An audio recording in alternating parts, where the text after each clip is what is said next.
Have you ever had a dream that was so vivid it left you wondering what it really meant? Jordan Peterson is explaining over here that dreams aren't just random noise of the brain. They're like a message from deep inside you, and they're shaped by patterns of human experience that are passed down through generations. He brings some insights from Carl Jung and Freud, and he's describing how dreams are a link between the hidden parts of your mind and the life you're actually living. Let's dig into how dreams might be showing you things about yourself that you haven't fully recognized yet.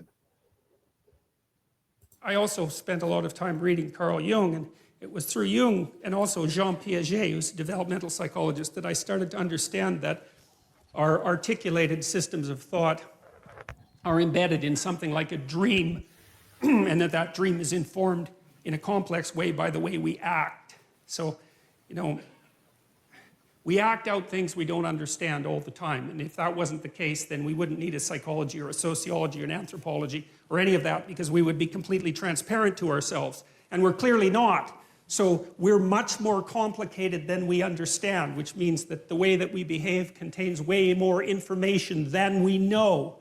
And part of the dream that surrounds our articulated knowledge has been extracted as a consequence of us watching each other behave and telling stories about it for thousands and thousands and thousands of years, extracting out patterns of behavior that characterize humanity and trying to represent them partly through imitation, but also through drama and mythology and literature and art and all of that to represent what we're like so that we can understand what we're like. And I see in it the struggle of humanity to rise above its animal forebears, say, and to become conscious of what it means to be human.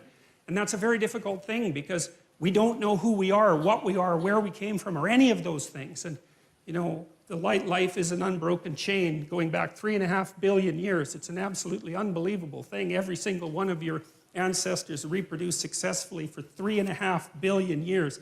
It's absolutely unbelievable. We rose out of the dirt and the muck, and here we are, conscious but not knowing, and we're trying to figure out who we are. Freud, I suppose, in some sense, started to collate the information that we had pertaining to the notion that people lived inside a dream. You know, it was Freud who really popularized the idea of the unconscious mind.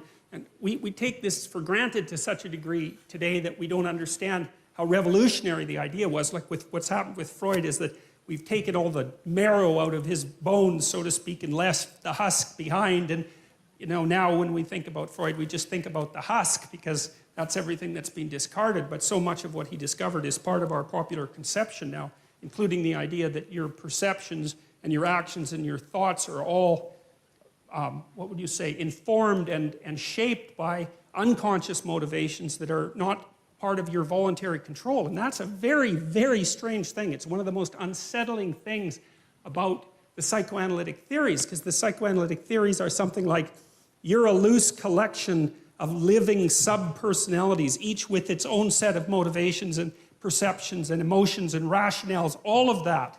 And you have limited control over that. So you're like a plurality of internal personalities that's loosely linked into a unity. You know that because you can't control yourself very well, which is one of Jung's objections to Nietzsche's idea that we could create our own values. See, Jung didn't believe that, especially not after interacting with Freud, because he saw that human beings were affected by things that were deeply, deeply affected by things that were beyond their conscious control. And no one really knows how to conceptualize those things.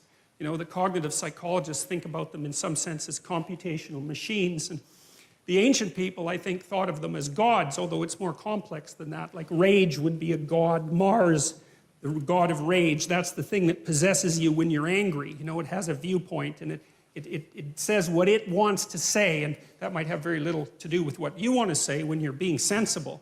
And it doesn't just inhabit you, it inhabits everyone, and it lives forever, and it even inhabits animals. And so it's this transcendent psychological entity that inhabits the body politic like a thought inhabits the brain. That's one way of thinking about it. It's a very strange way of thinking, but it certainly has its merits.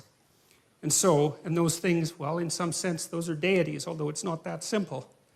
And so Jung was got very interested in dreams and started to understand the relationship between dreams and myths, because he would see in his clients' dreams echoes of stories that he knew because he was deeply read in mythology.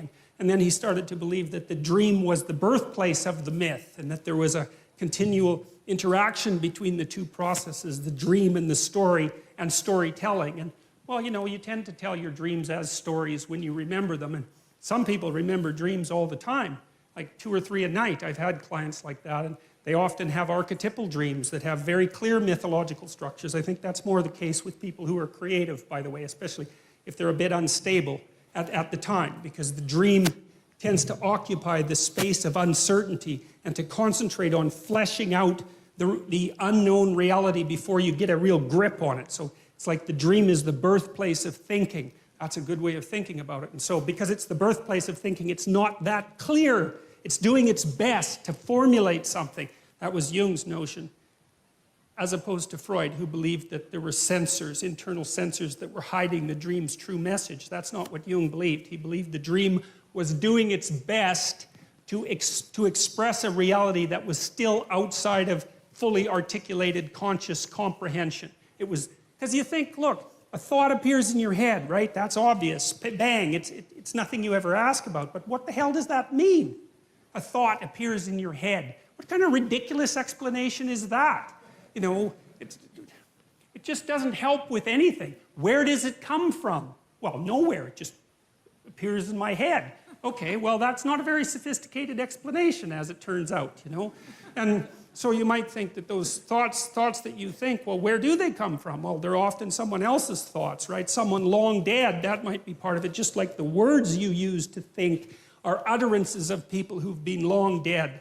And so you're informed by the spirit of your ancestors. That's one way of looking at it. And your motivations speak to you, and your emotions speak to you, and your body speaks to you. And it all does all that, at least in part, through the dream. And the dream is the birthplace of the fully articulated idea. Anyways, back to Jung. Jung was a great believer in the dream, and I noted that dreams will tell you things that you don't know. And then I thought, well, how the hell can that be? How in the world can something you think up tell you something you don't know? How does that make any sense? First of all, why don't you understand it? Why does it have to come forth in the form of the dream? It's like there's something going on inside you that you don't control, right? The dream happens to you just like life happens to you.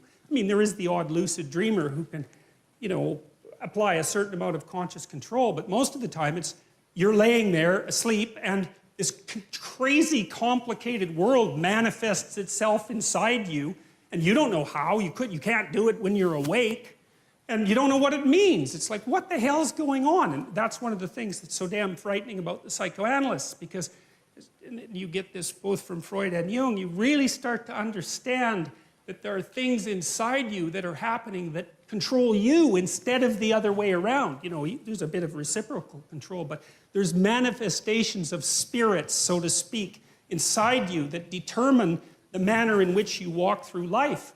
And you don't control it. And what does? Is it random? You know, there are people who have claimed that dreams are merely the consequence of random neuronal firing, which is a theory I think is absolutely absurd, because there's nothing random about dreams. You know, they're very, very structured and very, very complex. And they're not like snow on a television screen or static on a radio. Like, those things are complicated. And then also I've seen so often that people have very coherent dreams that have a perfect narrative structure. Now, they're fully developed in some sense. And so that just doesn't, that theory just doesn't go anywhere with me. I just can't see that as useful at all.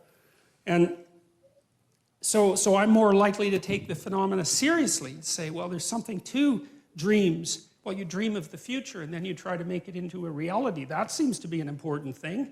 You know, or maybe you dream up a nightmare and try to make that into a reality, because people do that too if they're hell-bent on revenge, for example, and full of hatred and resentment. I mean, that manifests itself in terrible fantasies. You know, those are dreams, then people go act them out. These things are powerful. You know, and whole nations can get caught up in collective dreams. That's what happened to the Nazis. That's what happened to Nazi Germany in the 1930s. It was an absolutely remarkable, amazing, horrific, destructive spectacle. And the same thing happened in the Soviet Union. The same thing happened in China. It's like We have to take these things seriously, you know, and try to understand what's going on. What did you get from that? Peterson is pushing us to see that dreams are more than just these weird thoughts at night.